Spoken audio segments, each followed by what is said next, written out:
Հայաստանի վարչապետ Նիկոլ Փաշինյանն ազդարարեց ազգային ժողովում, որ առաջիկայում Հայաստանի եւ Ադրբեջանի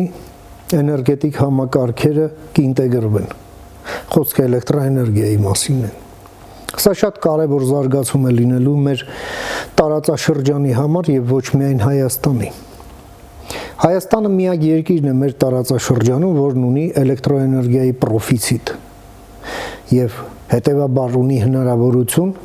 էներգիայի մի մասն էլ արտահանել հարևաններին կամ ավելի հեռու։ Եվ երբ այդ համակարգը փոխանակման, արտահանման կկառուցվի, ապա հարց է առաջանում, թե ինչու չմեծացնել մեր էլեկտրոէներգիայի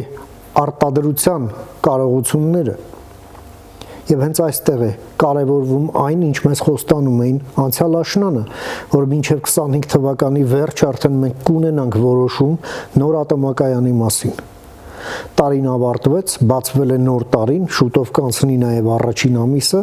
մենք չունենք դեռ այդ որոշումը։ Ուշանում եք, պարոնեք, շատ եք ուշանում, եւ այս ուշանալն էլ հարցեր է առաջացնում, նաև գայթակղություն մեր պետության թշնամիների մոտ, որոնք էլի իրենց բարեկամությամբ վռնդված լինելով դռնից փորձում են լուսամուտից սողոսկել ներս։ Սա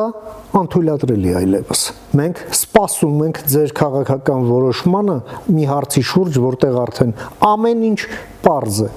Նաև իրավաբանական կողմն է ապահովված։ Մենք ունենք հուշագիր Միացյալ Նահանգների հետ։ Ի գործ։